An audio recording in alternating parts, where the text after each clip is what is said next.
Hey humans, how's it going? Susan Ruth here. Thanks for listening to another episode of Hey Human Podcast.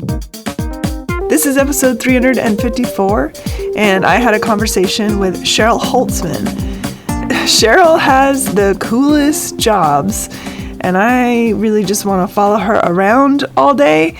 Not only is she a big cat wrangler and general animal wrangler, and is on TV and film sets with creatures great and small, making sure all is going well, she is also in special effects production, which is how I met her, and her FX and life partner, Eric Fox. I had a ball in this conversation learning about the different aspects of Cheryl's day-to-day life, and before I die, I will snuggle a big cat, I hope. That is a mission that, I can't even, you know? During this episode, I had a cold coming on, and now, as you can hear, probably, I'm in full-blown cold mode, so pardon that, and if you think good thoughts in the world for healing, please do so. I need them. Thank you. I hate colds. It's not COVID, thank God. All right, check out heyhumanpodcast.com for links, Hey Human merch, and to learn more about my guests and the show. Check out susanruth.com to learn about me and my other artistic endeavors. And as I mentioned, just wrapped a film, and Cheryl was on the special effects team. So cool. So cool. So in special effects, I should mention, there's something called practical effects, and then there's something called digital effects. So practical effects are the things that are made out of molds and all that stuff. Yeah. Please follow Susan Ruthism and Hey Human Podcast on social media. Find my albums on Apple Music or wherever you get your music. My most recent record, All I Ever Wanted Was Everything. I'm trying to change that. Working on new music. I will keep you posted. And check out my relationships and sex show, Are We There Yet? With sexologist and healthcare practitioner Mara Edelman. It's on YouTube under youtube.com, Are We There Yet? Podcast show. Rate, review, and subscribe to Hey Human on iTunes or wherever you get your podcasts. It's super helpful. And thank you for listening. Thank you for spreading the word. As always, if you have guests you'd like to recommend, email me, Susan at heyhumanpodcast.com. Love to hear from you. All right. Take care of each other. Be well. Stay not sick. Stay healthy. Be love. Pet a cat. And a dog. And all the animals. Animals rule. All right. Here we go. Cheryl Holtzman, welcome to Hey Human. Hi. How's it going? It's going well. Thanks for being here. Thank you. I'm super excited for this episode, for this conversation. We met on the set of, I guess as we were doing the prosthetics for my film, and you are a special effects person. And when we were chatting, you mentioned that you were also a tiger wrangler. And I thought, well, that's something new I haven't talked with somebody about. It's not an everyday thing, I guess. Definitely not. And I have to admit straightforwardly, I have never seen The Tiger King, although everyone I know has. And today, in preparation, I watched one of those YouTube videos that's learn everything you need to know about Tiger King in 7 minutes. So, oh, that's great. Oh my gosh, that's hilarious. Let's get into you. Where did you grow up? Orange County. Anaheim is where I was born. Grew up in Orange County, went to school there. Of course, worked at Disneyland. Pretty much standard for everybody that grew up in Orange County, I think. As a character? No, I actually worked on attractions. I worked on Space Mountain, Autopia, and Star Tours. Okay. I've been on Space Mountain. That's my favorite ride, so it was fun working it. I'm a big scaredy, so my eyes were closed most of the time. Me too. I don't really like roller coasters. I don't like big drops. So no, I do like Splash Mountain, which I heard they closed, but I do like closed it for a while. Yeah, it's a bummer. Yeah. Do like that one. Anyway, did you grow up in a weird family? Yes. Oh my goodness. Yes. So I grew up in probably the nerdiest family ever. My mom is a botany and biology teacher, and my dad was an earth science geology teacher. So I grew up like looking at plants and learning about plant names and rocks and fossils and going to gem fairs, and we always had a bunch of animals growing up. We called it our little zoo because we had everything. We had like so many cats, and like I had mice and lizards and snakes and salamanders and a millipede and like all sorts of weird animals. So, I've always loved animals. Now, were you into horror as a kid? Not so much. Like, I of course had seen like the 80s, like The Lost Boys was like a staple of my childhood, of course, and that kind of thing. And I think I saw bits and pieces of like Nightmare on Elm Street and stuff like that. My mom and dad are not into horror at all. I didn't really get into horror until really into it until I saw Scream when it came out. That was my first horror, and it just started my love of everything. And I recently just met Skeet, Matthew, and Jamie Kennedy, and I was like practically in tears because I was like, you guys started it all. So yeah, it was awesome. Love horror just because that's what started it. And I went back and watched all the classics, and super into like all of it. Well, growing up, was there an expectation that you would follow in your parents' footsteps? No, they are very supportive and open of anything we wanted to do. So it's funny though, because like my mom asked me what I wanted to do, and I always had said something with animals. That's always been my passion. And she's the one who actually suggested I become an animal wrangler for film. So at her suggestion, I was like, oh, that does sound fun. And so then I went to school, Moorpark College, as an awesome program called Exotic Animal Training and Management. And I graduated from that program in 2016. And they have a zoo like on school grounds. So like I learned how to walk a mountain lion at school. Like, who does that? Hardly anybody. So that was like, my first experience with exotic animals. And once I graduated, I just stayed with it, and I worked with a few tigers, and it's interesting. What's the trick to walking a mountain lion? Have snacks in your pocket? Yeah. Always have something to feed him. I mean, like, luckily when I was assigned to him, his name was Spirit. He was already like 16 years old. So he's a pretty old guy, but I mean, he was spunky in his youth.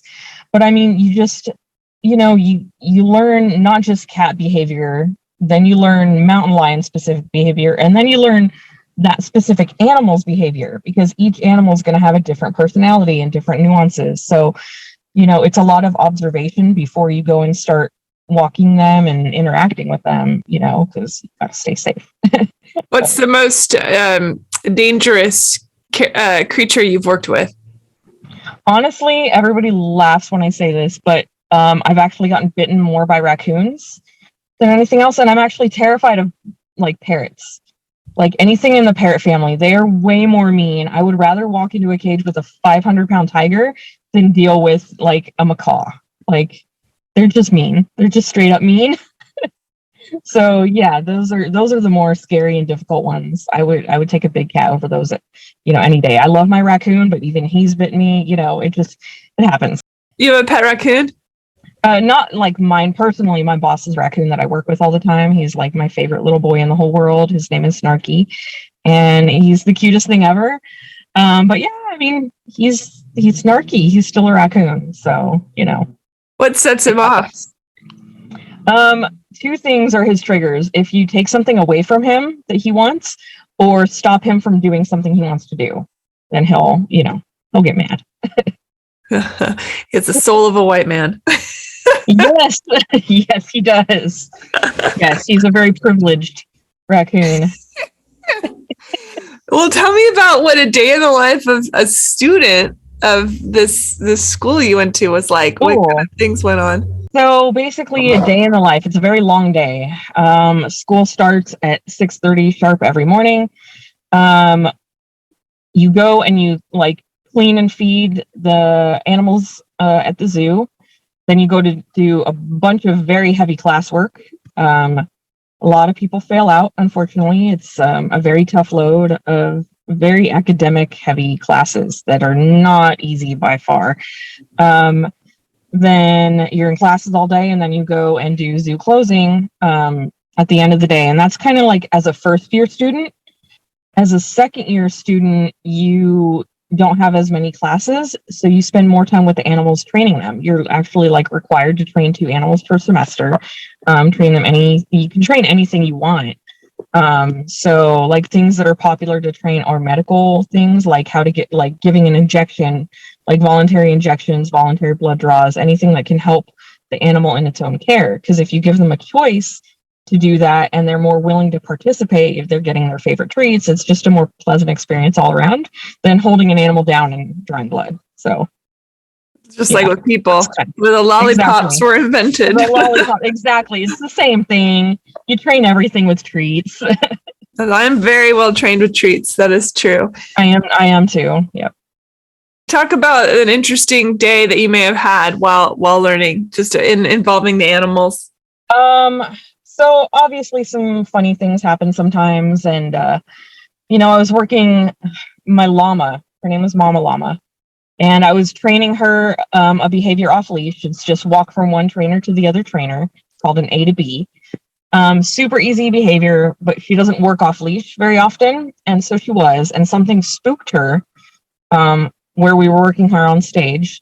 And she decided to bolt running like down the school road, and like other animals are being walked and stuff like that. And so it's like really dangerous. And so like you have to announce what's going on. And I'm like, llama running down the road, like screaming it so everybody knows, hey, the llama's loose, she's running. And like it was, one of my teachers saw it. It was just a whole mess. And I was just like, and he comes up laughing because it was pretty funny at the time, I guess. But he comes up laughing. He's like, so what happened? And I was like, well, she got away. She just ran. She stopped right by her home. Oh, right by her home enclosure. So she's smart. She just stopped there and waited for me to open the gate for her. And I'm like, okay, here you go, princess. But, which is where the food is, probably. Yeah. So I was just like, all right, well, it happens. So there's always stuff like that. You can know your animal, but you can't ever fully predict your animal. You don't know what they're thinking, what they're going to do, what the environment's going to do. Like somebody could crash a car down the street and make a loud sound. You have no control over that. So it's like, it's always interesting working with animals because you just never know. And sometimes they just don't feel like doing what they are going to do, what you're asking. And, that's fair. Every animal trained gets a base diet. So we don't withhold food or anything. They get their base diet. But then, the extra treats that they would be getting for training, they just won't get them if they don't want to do it. So it's up to them. Now, if I have an animal like a iguana or a cat or a dog or a llama, and I think this creature is a star, do I then bring them to you to train into stardom, or how does that work?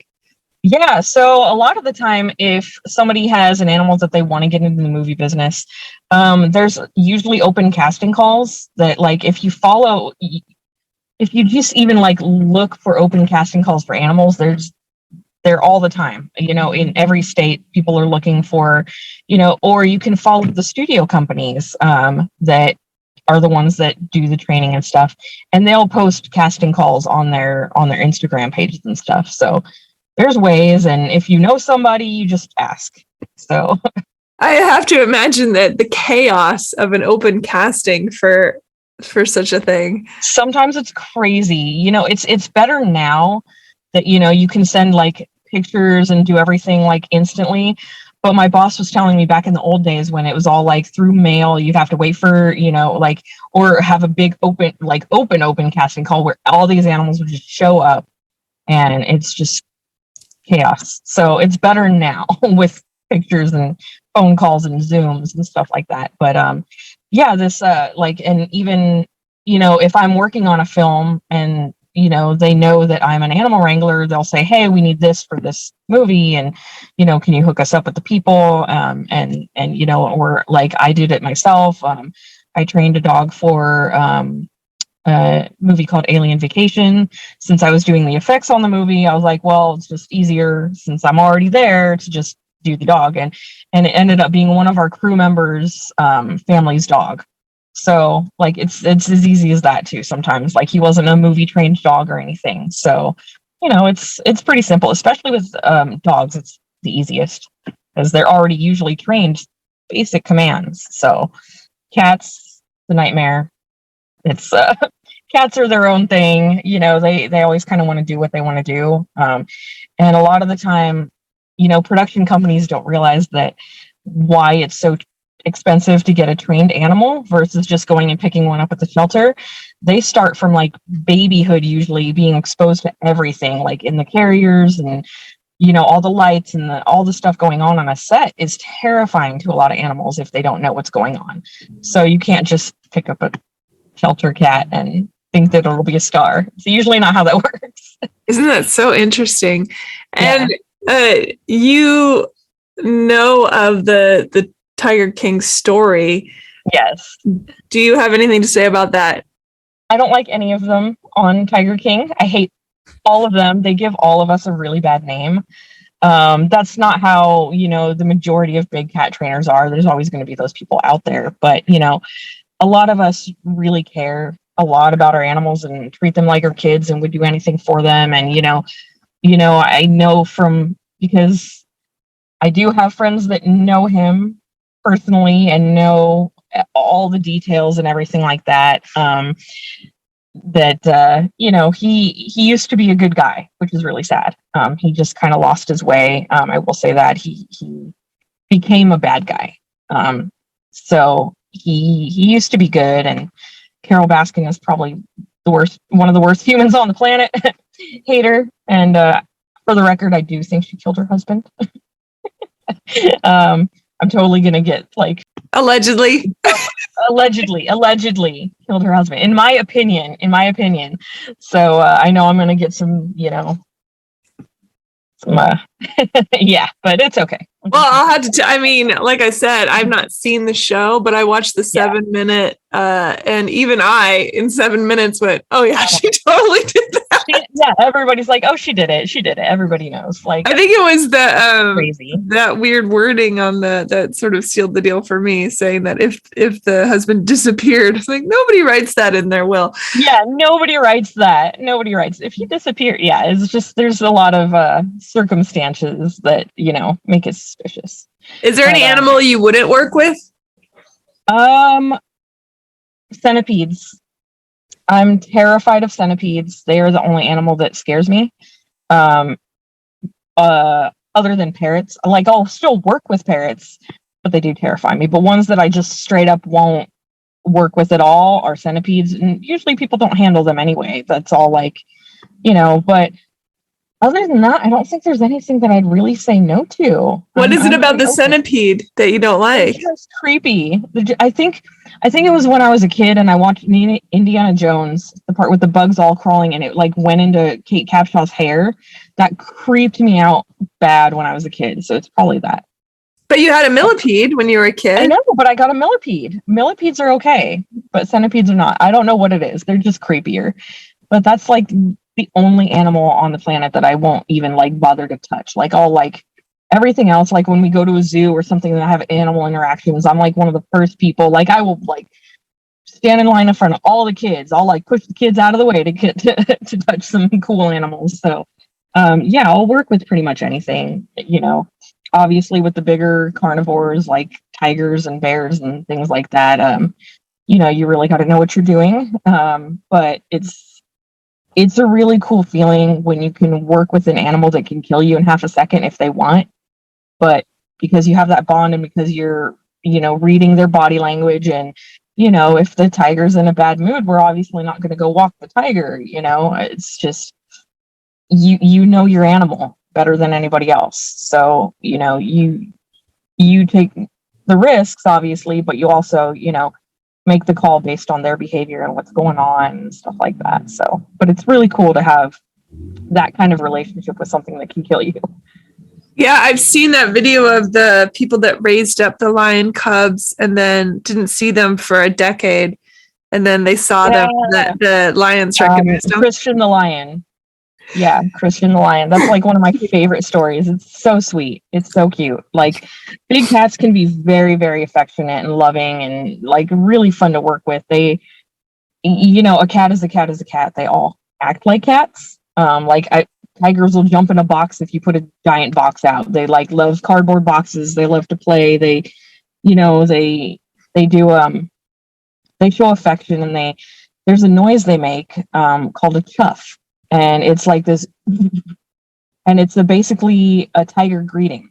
Tigers will do it to each other. They'll do it to their trainers, you know, and if they're an overly friendly tiger, they'll do it to strangers. So, you know, it's like, it's just a nice way of saying hi to your tiger. So we chuff back and forth at each other, and it's really cute. Oh, is there a tiger you work with on a regular basis? Yeah. So there's a girl that I work with on a regular basis. So she's a standard orange tiger. Her name is Tora, and we take her out for walks, and she's super, super sweet and lovey, and she'll come rub up on the fence to say hi to us, and she likes getting like scratches behind her ears and stuff like that. So yeah, I know. She's the cutest thing ever. She's so cute. I love her. And then I've worked with a couple other tigers in the past. I've worked with some white tigers, and you know, so yeah, it's really cool. Tigers are definitely my favorite to work with. What surprised you about working with them? How easily it came to me, actually.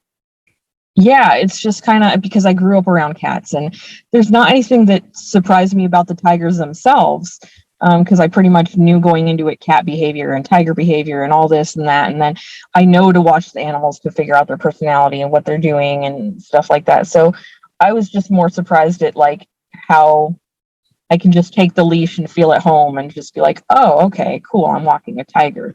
You know, that's not a normal thing for everybody, but it just came naturally to me, which I'm grateful for. Oh, I can't even imagine what it's like to pet a tiger. It's the best. Awesome. Yeah. Yeah. It's just the best thing ever. It's the best thing ever. Like it was funny because before I ever even heard about the school, my dream was to pet a tiger. And this was back when you could. They've changed the law since then, and you can't do this anymore.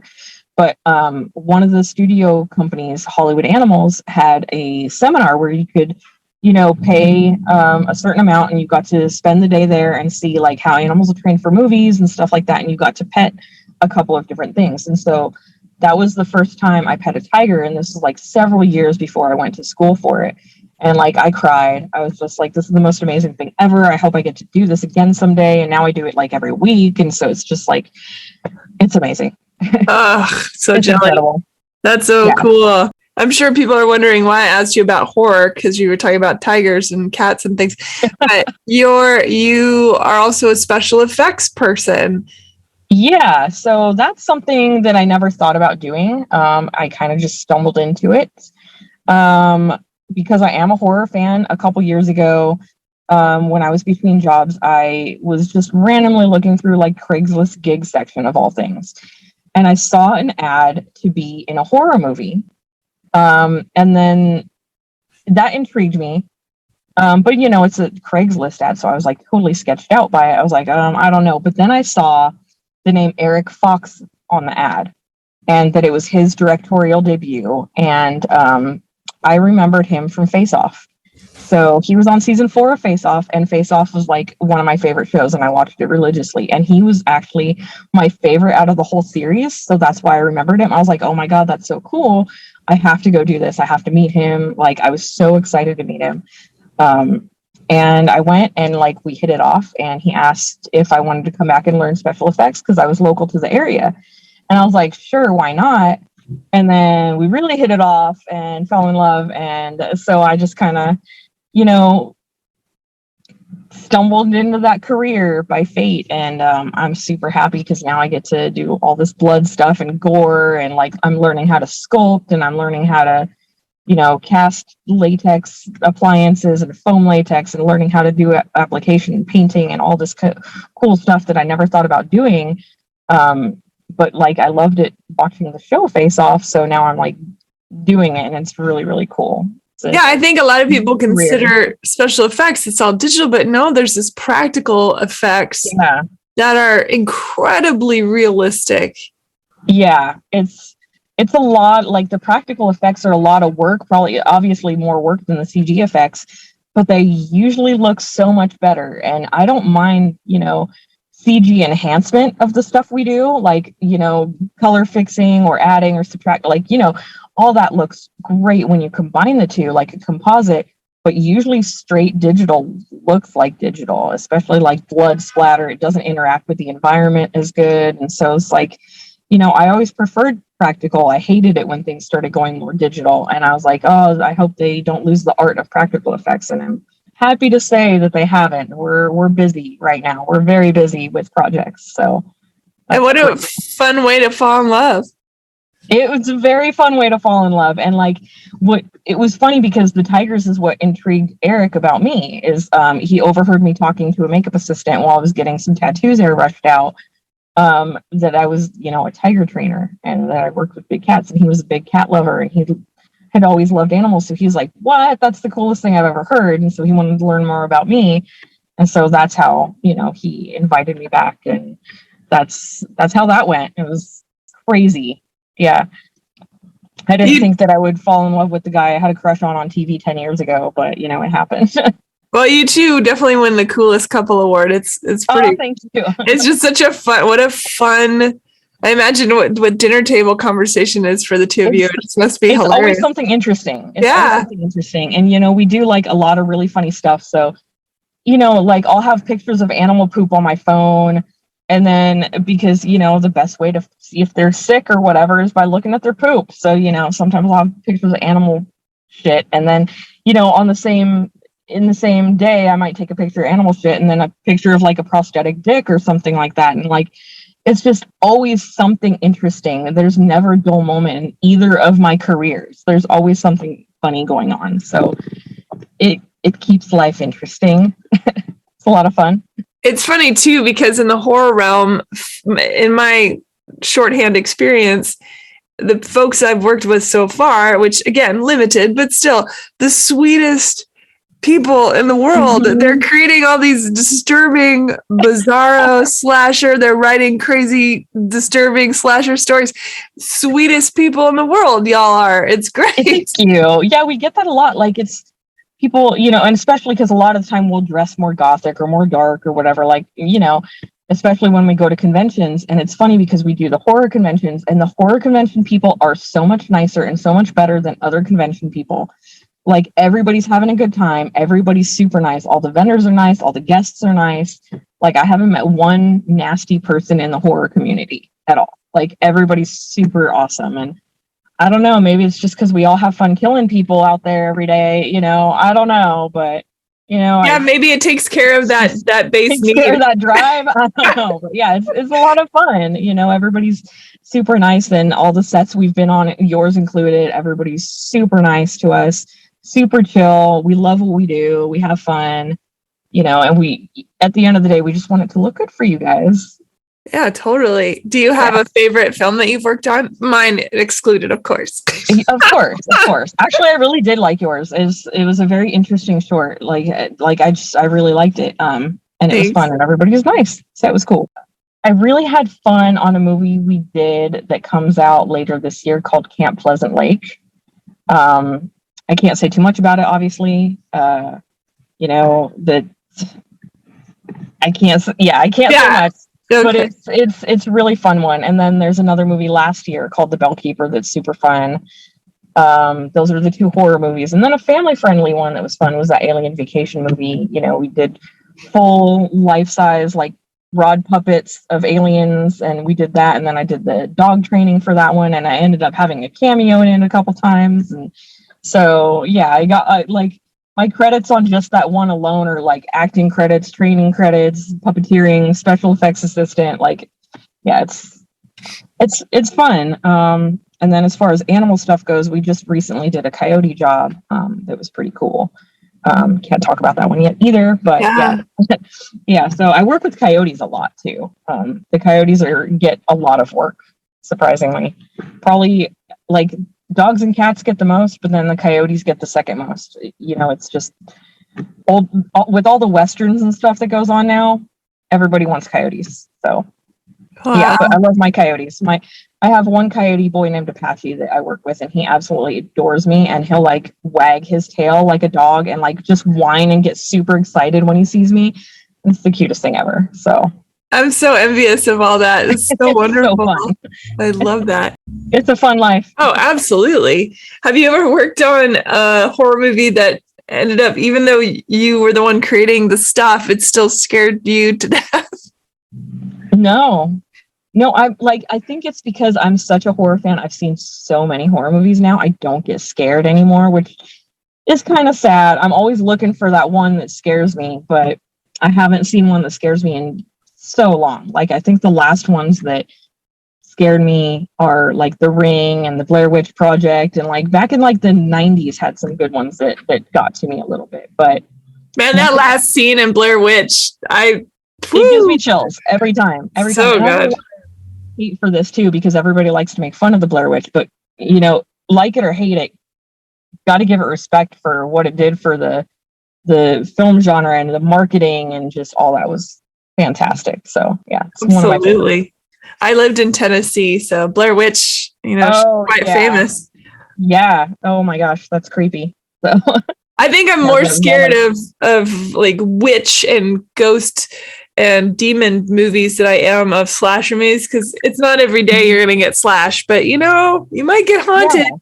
Yeah, I agree. Those are the types that get to me. Like, slashers are fun to watch, but they're not scary to me at all. Like, I don't think I've ever been scared of a slasher movie ever. They're just fun. But yeah, like the more paranormal type things, like Paranormal Activity, I think is creepy. I really like found footage movies. So like those types, they just feel more real, and they're, when they're done well, they're really well, and they're really creepy. So those are my favorite types of movies. But what's coming next for you? What's on the docket? Oh gosh, it looks like we're going to be doing a little bit of traveling for another slasher movie. We're on a slasher movie right now. We're in the middle of a big Christmas movie that'll come out later this year. Yeah, we are busy. We just finished up some stuff for Shark Week. So that was cool.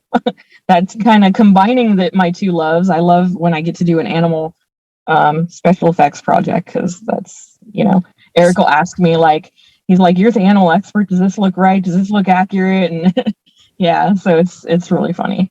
Do you work with sharks? No, I've never actually worked with sharks. I do know a lot about them. We did study them, and we did go on, like, as part of school, we did a bunch of behind the scenes field trips at different places. So we did a long shark talk and a shark tour and shark feeding and stuff at, I think that was Discovery Kingdom up in Vallejo. So that was fun. Yeah. Sharks would be cool to work with. Yeah, they're very misunderstood. I interviewed a shark researcher and learned a lot. And I thought, wow, I did not know anything about sharks that I thought I knew. Yeah, they're actually really cool and highly intelligent creatures. They're very, very neat.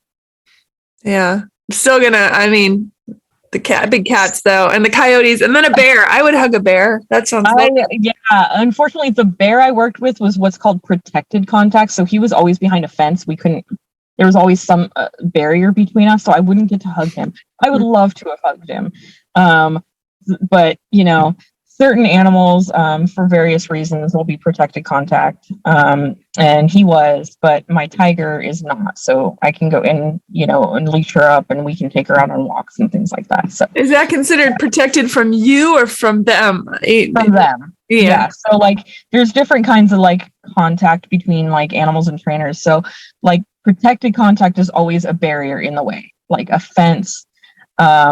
And then there's what's called semi-protected, which means you still have some sort of protection, like maybe not a full fence between you, or on leash is considered semi-protected, because if you wanted to, you can still clip them off somewhere and walk away like anything, get away from them if you need to.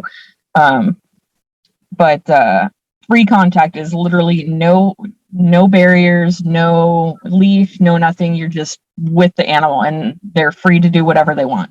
So that's always a little nerve-wracking at first, especially if they are in a bad mood and you're with them free contact for some reason. Then, you always keep it in the back of your mind how to get out of the enclosure fast, what to do in case, we always carry bear spray. It sounds horrible, but obviously in a full-on tiger attack, you got to have something to protect yourself. And we only use it in case of a full-blown tiger attack. We don't use it for discipline. We don't just spray them in the face, when they're, doing something we don't like. That's not how that works. We don't like punishment at all. We don't, we always try to use positive reinforcement. It's just the old ways of animal trainers whipping or whatever like that, or hitting the animals to get them to do it never really worked. Then you just get a cat that hates you and wants to tear your face off. It's just a lot nicer to use positive reinforcement for all parties involved, and it works way better.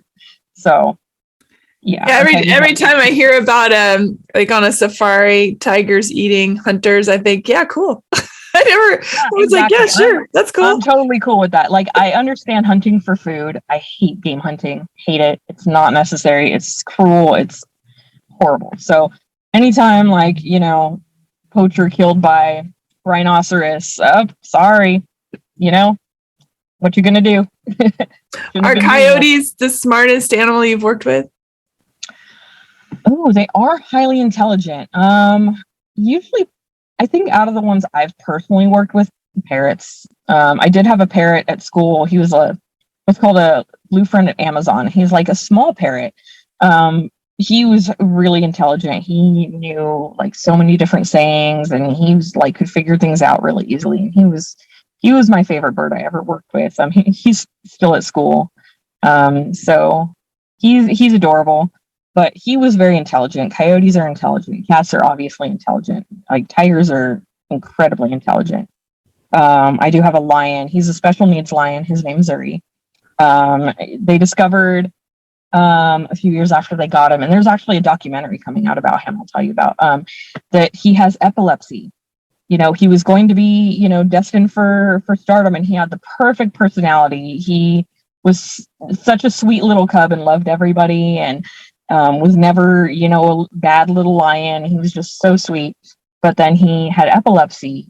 So he didn't ever make it into the film industry, but he's the most spoiled lion. He has his own masseuse that travels 4 hours one way just to give him a massage and drives back.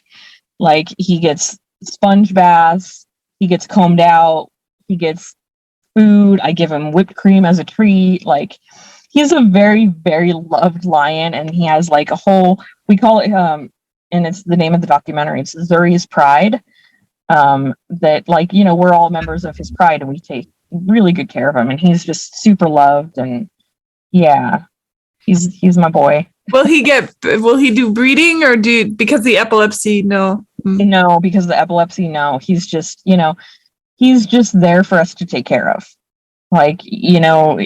He's not suffering at all. He's healthy other than, the epilepsy and stuff, but we just let him chill and do his own thing. We don't force him to do anything, The only thing I ever forced him or trained him to do was a blood draw behavior and IV fluids. Because of his epilepsy, he takes a lot of meds.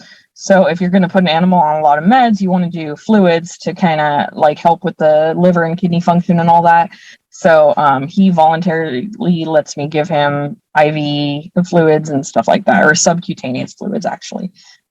So yeah, he's a good lion, and I'll just give him whipped cream, and we'll just hang out with him. He lets me use them as a pillow. I'll lay down on his belly, and he doesn't care. It's the cutest thing ever. Cuddling a lion like that is amazing. I want to follow you around for a day when you're doing all this stuff. Oh my God. Yeah, I can try and set that up. Oh my gosh, that would make my life. It's insane. Yeah, if you just see this lion, just use him as a big pillow. It's pretty funny. Oh, so cool. You have the best life.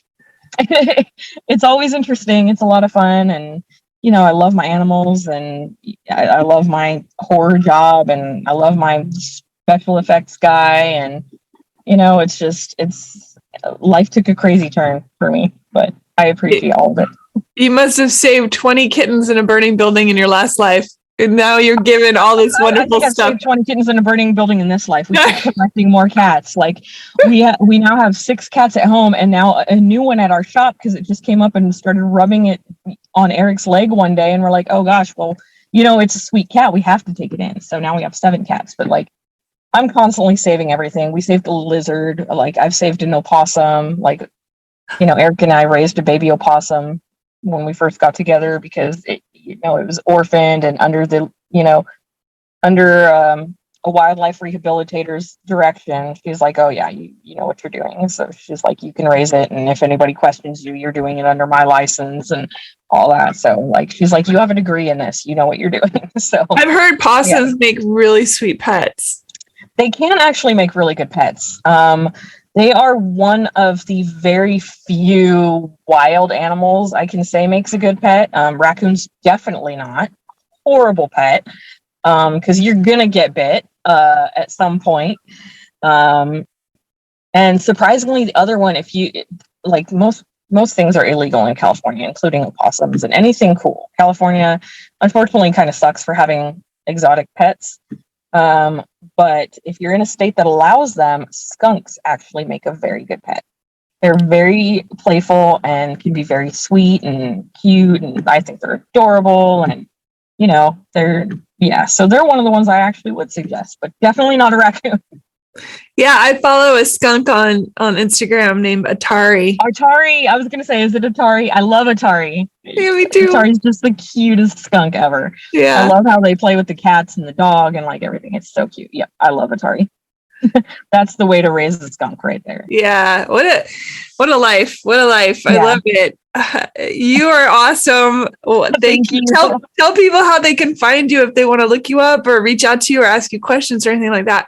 Instagram. My Instagram is usually private. I am thinking of actually making a public one. I probably should now, since I'm doing more stuff now. But they can always look me up on Eric's Instagram, actually, FoxFX Lab. And I'm always on there. I'm usually the one, doing the stuff on his Instagram, because he hates social media, to be honest. So yeah, like, anybody can get a hold of me on that, FoxFX Lab on Instagram or Eric Fox on Facebook. And then you can find me through that and send me a message through that too, and I'll answer it. I'll put links on heyhumanpodcast.com for people so they can find you. Thank you. You're awesome. I love it. Yeah, I think you're awesome. I liked working with you and hope we get to work together again soon. Oh, I hope so too. My next movie, I'm definitely going to have animals in it. Yeah, something. We'll put something in there. We'll get some skunks. Maybe we'll get Atari to come and make a cameo. Oh gosh, that would be so cute. I would love to meet Atari. I'm like dying to meet that skunk. Yeah, I don't know how long skunks live, but he seems happy as a clam. I mean, what a life. Yeah. Well taken care of skunk. They did it right. Thank you so much. Oh, thank you. It was great to be on here. Thank you so much for having me. Thanks for listening, everybody. Bye. All right, bye. Rate, review, and subscribe to Hey Human Podcast on iTunes or wherever you get your podcasts. Thanks. Bye.